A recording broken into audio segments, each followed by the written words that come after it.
미국의 초중고등학교 교육과정을 온라인으로 제공하는 프로그램이 국내에 론칭될 예정입니다. 자세한 내용 취재했습니다. 한국기독교 군선교연합회가 정기총회를 열고 명성교회 김사만 원로 목사를 신임 이사장으로 선임했습니다.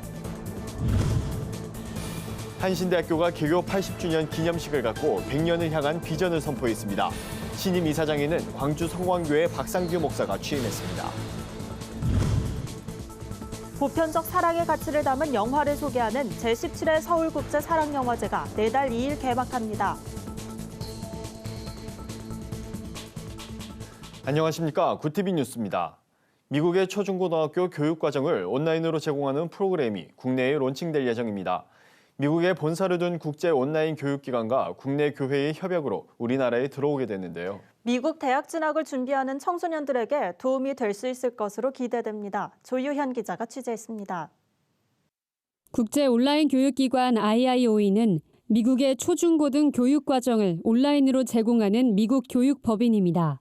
해외로 유학을 가지 않아도 미국의 공교육을 이수한 것으로 인정이 돼 미국 대학 진학이 가능합니다.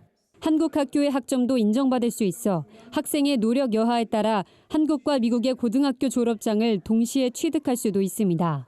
IIOE에 따르면 전 세계에서 5만여 명의 학생들이 이 프로그램을 사용하고 있습니다. 한국에는 미스바 성결교회와 올해 초 협약을 맺고 국내 런칭을 준비 중입니다. 글로벌 시대에 크리스천 인재를 양성하자는 취지로 황영복 담임 목사와 IIOE 공동 설립자 정진호 박사가 협약을 체결한 겁니다. 이 교회를 통해서 먼저 그 연결 프로그램에서 저희 성도들을 위시해서 그런 교육하고 싶은, 미국에 또 진학하고 싶은, 또 인재를 양성하고 싶은 그런 교회와 특별히 선교지에 있는 우리 선교사 자녀들, 또 선교 목적과 부합해서 교육기관을 통해서 선교했던 우리 한국 초기의 교육 모델을 그대로 도입하고자 지금 진행하고 있습니다. IIOE는 한국의 올해 여름 런칭을 목표로 현재 미스바 교회 학생들을 대상으로 시범 운영 중입니다. 홈페이지 신청 절차로 입학할 수 있는 IIOE는 시기에 구애받지 않고 학생이 원하는 시간에 수업을 들을 수 있으며 일방적으로 듣기만 하는 인터넷 강의가 아닌 토론 등으로 깊이 있는 공부를 할 수 있습니다. 실제 프로그램을 이용 중인 학생들은 공부에 흥미를 얻게 됐다며 긍정적인 반응을 보였습니다. 대학 입시 실패하고 좌절하던 시기에 미국 고등학교 졸업장을 취득해서 미국 유학을 갈 수 있다는 사실에 입학을 하게 되었습니다. 아무래도 정해진 시간표가 아니라 제가 원하는 수업을 원하는 시간에 이제 스스로 계획해서 자기 주도적으로 공부할 수 있기 때문에 공부에 흥미를 느낄 수가 있다는 게 너무 좋은 것 같고요. IIOE 공동 설립자인 정진호 박사는 이 프로그램을 통해 리더십을 갖춘 크리스천 인재가 곳곳에서 양성되길 기대하고 있습니다.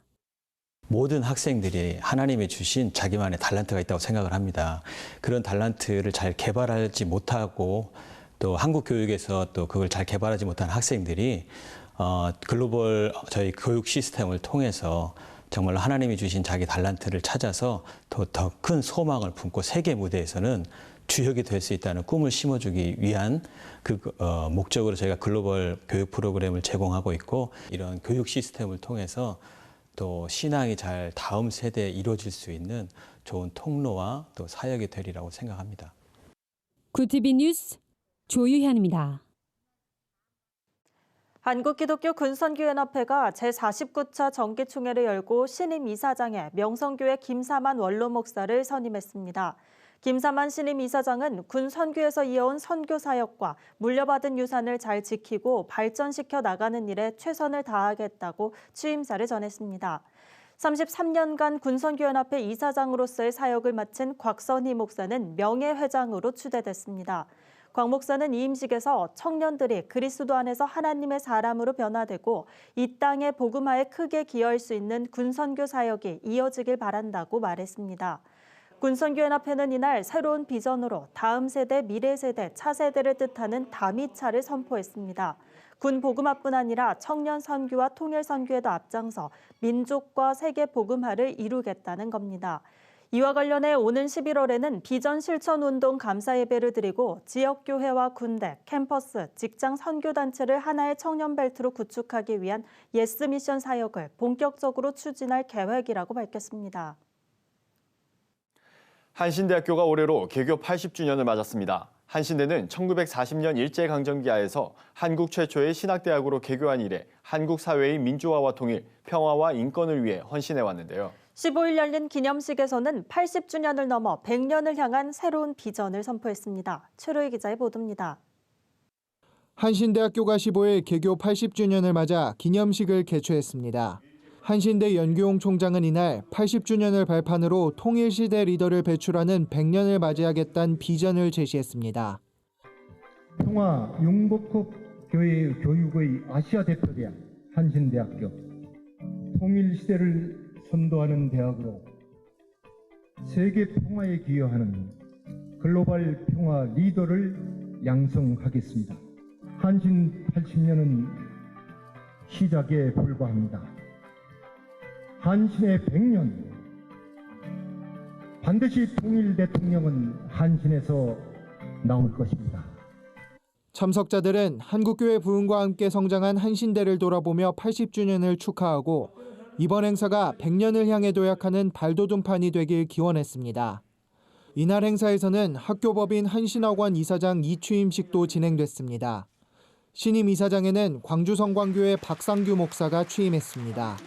박상규 신임 이사장은 우리나라에 거룩한 기운을 불어넣는 한신학원을 만들겠다고 밝혔습니다. 우리나라는 코로나 이후 선진국을 넘어 선도국으로 부상하고 있습니다. 이러한 한민족의 기상에 정의와 평화와 생명의 거룩한 기운을 불어넣는 엔진으로서의 소임을 다하는 한신학원이 되도록 더욱 애쓰고 힘쓰겠습니다. 한신대와 사회발전에 공헌한 인물에게 주는 한신상은 한국여장로회 초대회장 나선정 장로와 국제구호단체 월드네이버스 전 회장 신익호 목사, 지구촌 평화선교회 GSM 대표 박찬선 목사가 수상했습니다. 한신상은 장준하 선생을 시작으로 문익환 목사와 김대중 전 대통령이 수상한 바 있습니다. 올해는 특별히 개교 80주년을 맞아 한신상의 의미를 확대하는 차원에서 처음으로 3명이 공동 수상했습니다. 이날 기념 예배에서는 한국기독교장로회 육순종 총회장이 말씀을 전했습니다. 육순종 총회장은 한신의 자랑스러운 역사를 잇게 한 진리와 자유, 사랑의 정신을 잊지 말고 하나님 능력으로 80년을 넘어 100년의 한신까지 나아가길 바란다고 당부했습니다. 최근 교육혁신지원사업, 대학 일자리센터 사업 등 정부 지원 사업에 선정되며 글로벌 평화 리더 양성에 박차를 가하고 있는 한신대는 평화와 융복합 교육의 아시아 대표대학이라는 새로운 비전을 향해 정진하겠다는 뜻을 밝혔습니다. 구티비 뉴스 최로입니다. 사랑의 가치를 영화 예술로 승화한 작품을 소개하는 제17회 서울국제사랑영화제가 내달 2일 개막을 앞두고 있습니다. 올해 주제는 이음으로 영화를 통해 서로를 돌아보며 코로나19로 힘든 시기를 함께 극복하자는 의미를 담았습니다. 개막작은 프레드 로저스 목사의 삶을 그린 뷰티풀 데이 인 더 네이버후드가 선정됐습니다. 폐막작으론 2015년 미국 남부 흑인 커뮤니티 교회에서 발생한 인종차별적 총격 사건을 다룬 다큐멘터리 엠마누엘이 상영될 예정입니다. 서울국제사랑영화제 배혜화 집행위원장은 코로나 사태로 서로 단절된 삶을 살고 있지만 이번 영화제를 통해 곁에 있는 이웃의 소중함을 깨닫는 계기가 되길 바란다고 전했습니다. 한편 영화제 측은 이태원 클럽발 코로나19 확산으로 오프라인 영화제에 대한 우려가 커질 것에 대비해 사회적, 물리적 거리 두기를 실천할 것이라고 밝혔습니다.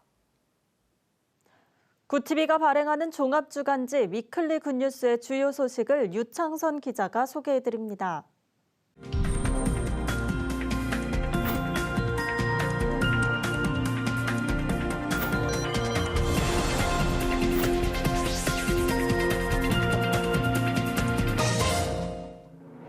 이번 주 주요 뉴스 브리핑입니다. 정부가 포스트 코로나 시대를 대비해 디지털 경제로 전환한다는 청사진을 공개했습니다. 기존 경제 부양책과 다른 점은 무엇인지 취재했습니다. 동성애자들이 즐겨 찾는 이태원 클럽에서 코로나19 확진자가 대거 발생하자 대구 신천지 사태처럼 집단 감염이 재발할 수 있다는 우려가 제기되고 있습니다. 자세한 소식 전해드립니다. 인기리에 방영되고 있는 주말 드라마 한 번 다녀왔습니다가 여성을 성적 대상으로 묘사하면서 도마 위에 올랐습니다. 문제점은 무엇인지 짚어봤습니다. 포스트 코로나 시대를 대비하는 경제부양책, 이른바 한국판 뉴딜의 밑그림이 공개됐습니다. 한마디로 디지털 경제로에 가속합니다. 토목과 건설 위주였던 기존 정책과는 달리 정보통신 기술이 기반입니다. 정부가 밝힌 3대 프로젝트와 10대 중점 과제 키워드도 데이터, 5G 통신, 인공지능입니다. 경쟁력을 갖춘 ICT를 활용해 경기 부양과 일자리 창출 등 두 마리 토끼를 잡는다는 게 정부의 구상입니다. 하지만 일각에서는 4차 산업 위주 정책이라 실업자의 대다수를 차지하는 중장년층에게는 그림의 떡일 수 있다고 지적합니다. 정부가 집중하는 사업에만 자본이 몰리는 재난 자본주의 우려도 제기됩니다. 김용범 기획재정부 1차관은 포용적 회복 원칙에 따라 위기 극복 과정에서 사각지대와 빈곤, 양극화가 반복되지 않도록 할 것이라고 밝혔습니다. 이태원 킹클럽에서 코로나19 확진자가 나온 이후 집단 감염 사태가 재발했습니다. 이태원 클럽발 확진자만 100명을 넘어섰습니다. 교회 예배를 멈추고 개학까지 미루며 2달 넘게 사회적 거리두기에 힘썼던 국민들은 허탈감을 감추지 못했습니다. 특히 확진자가 다녀간 클럽 상당수가 동성애자들이 즐겨 찾는 곳으로 밝혀지면서 이들에 대한 분노도 커지고 있습니다. 이들 특성상 신분 노출을 꺼려하는 경우가 많아 방역당국이 집단 감염 불씨를 잡을 수 있을지 우려되고 있습니다. 20%가 넘는 시청률을 기록하고 있는 주말 드라마 한 번 다녀왔습니다가 여성을 상품화했다는 비난을 받고 있습니다. 극중 여성 캐릭터들이 유흥업소 장사를 관두고 김밥집을 여는 장면이 문제가 됐습니다. 김밥집 장사가 잘 되지 않자 몸매가 드러나는 옷을 입고 호객행위에 나선 겁니다. 심지어는 교복을 입은 청소년들한테까지 술집과 유사한 방식으로 접대하고 탄산음료를 폭탄주처럼 만드는 장면도 여과 없이 방송됐습니다. 강남대 기독교학과 백소영 교수는 요즘 매체에서는 직접적으로 성을 상품화시키는 것이 아니라 교묘한 묘사로 대중이 자연스럽게 이를 수용하도록 표현하고 있다며 잘못된 성 가치관을 형성시킬 수 있어 주의가 필요하다고 지적했습니다. 미성년자 성착취로 사회적 물의를 일으킨 N번방을 개설한 각각의 신원이 공개됐습니다. 앞서 공개된 박사나 붓다, 이기아처럼 각각 문영욱도 24살의 평범한 대학생이었습니다. 이처럼 N번방 사건은 우리 주변의 누구라도 파렴치한 범죄자가 될 수 있다는 걸 보여준 사례입니다. 문제는 이 사건이 여전히 현재 진행형이라는 겁니다. 성범죄의 경우 피해 신고가 적고 처벌 수위가 낮습니다. 심지어 반성만 하면 형량이 절반으로 줄어들기도 합니다. 정작 피해자는 평생 동안 지워지지 않는 상처를 안고 살아야 하는데도 말입니다. 일벌 100개의 엄중한 처벌이 그 어느 때보다 필요한 것 같습니다. 지금까지 위클리 뉴스 브리핑이었습니다. 오늘의 사회 이슈를 차진환 기자가 종합해 보도합니다. 오늘의 이슈 포커스입니다. 문재인 대통령은 스승의 날인 15일 코로나를 극복하는 과정에서 교사들은 온라인 개학이라는 낯선 미래에 먼저 도착해 아이들을 맞이할 준비를 했다며 전국 모든 학교가 에듀테크를 활용한 원격 교육을 할 수 있도록 하겠다고 약속했습니다. 문 대통령은 페이스북을 통해 정부도 최선을 다해 교사들의 노력을 뒷받침하겠다며 이같이 밝혔습니다. 또한 제자들과 만남을 준비하고 있을 이 땅의 모든 스승을 존경한다며 감사의 뜻을 전하기도 했습니다. 이태원 클럽에서 시작한 코로나 집단 감염이 클럽에 가지 않았던 사람들에게까지 확산하고 있습니다. 사태 초기엔 클럽 방문자를 중심으로 확진자가 나왔지만 지난 13일과 14일 이틀간은 접촉자 감염 사례가 더 많았다는 게 중앙대책본부의 설명입니다. 전문가들은 클럽 방문자 대부분이 사회적 활동이 왕성한 20, 30대인 부분이 우려스럽다며 전국 각지에서 2차 감염이 벌어져 구로 콜센터 규모 이상의 확진자가 나올 수 있다고 지적했습니다. 도널드 트럼프 미국 대통령이 코로나 대유행 이후 중국의 확산 책임과 정보 공개 불투명을 지적하며 중국과 모든 관계를 끊을 수도 있다고 중국을 거칠게 몰아붙였습니다. 전문가들은 이번 발언을 두고 트럼프 대통령이 미중 무역 불균형으로 인해 미국이 매년 수천억 달러 이상의 적자를 보고 있다는 지적을 상기시킨 것이라고 분석했습니다. 트럼프 대통령은 이와 관련해 중국과의 관계를 모두 끊는다면 5천억 달러를 절약할 것이라고 말했습니다. 미국 뉴욕 증권거래소가 현지 시간으로 오는 26일 맨해튼 월스트리트의 오프라인 객장 운영을 부분적으로 재개합니다. 신종 코로나 바이러스 감염증 사태로 지난 3월 23일 전면 폐쇄에 들어간 지 2개월 만입니다. 전문가들은 대부분 거래는 온라인으로 이루어지고 있기 때문에 실질적인 시장 거래에는 큰 변화가 없지만 서서히 경제 활동을 재개하는 미국 내 분위기를 상징적으로 보여주는 조치라고 평가했습니다. 긴급재난지원금 신청이 전화로도 가능해졌습니다. 온라인에 익숙하지 않은 노인이나 디지털 소외계층이 보다 쉽게 지원금을 신청할 수 있게 됐습니다. 카드사들은 정부 지침에 따라 15일부터 상담원이 받는 콜센터와 자동응답 시스템인 ARS로 지원금 신청을 받습니다. ARS를 통한 재난지원금 신청은 오전 0시 30분부터 오후 11시 30분까지 할 수 있고 콜센터를 통한 신청 기간은 대체로 오전 9시부터 오후 6시까지지만 카드사별로 다릅니다. 구티비 뉴스 차진환입니다. 글로벌 선교방송단과 함께하는 교계 소식을 김민주 기자가 보도합니다. 대한예수교장로회 합동총회 사무총장에 임마누엘 교회 이은철 목사가 선출됐습니다. 이 목사는 그동안 총회에서 선거관리위원장, 총신대 운영이사 등을 역임했습니다. 이번 사무총장 선출은 합동총회에서 처음으로 신설한 추천제도에 따라 이뤄졌습니다. 사무총장 추천위원회가 후보 2명을 추천하면 총회장단이 회의를 통해 결정하는 방식입니다. 이은철 신임 사무총장은 저출산 코로나19 사태로 망가진 교회 생태계를 회복하고 교단 위상을 증진시키는 등 개혁주의 신앙에 따라 교회를 위해 헌신하겠다고 포부를 밝혔습니다. 백석예술대학교가 디자인 미술학부에서 회화를 전공하는 10명의 학생이 지역사회와 함께하는 서초구 청년 갤러리 카페 지원 사업에 참여한다고 밝혔습니다. 이번 사업은 청년 예술작가의 작품을 서울 서초구 일부 카페에 전시 판매하는 사업으로 오는 10월까지 진행됩니다. 청년 작가로 나선 백석예대 학생들은 5월 18일 또는 7월 13일부터 배정된 카페에서 1인당 3점의 작품을 2개월간 선보일 예정입니다. 미래목회와 말씀연구원이 목회자들의 주일 설교 준비를 돕는 책 프로페짜이를 발간했습니다. 프로페짜이는 하나님의 말씀을 맡는 예언자들이란 뜻으로 스위스 종교개혁가 울리히 치빙글리가 동료 목회자와 설교 준비를 했던 모임에서 기원하고 있습니다.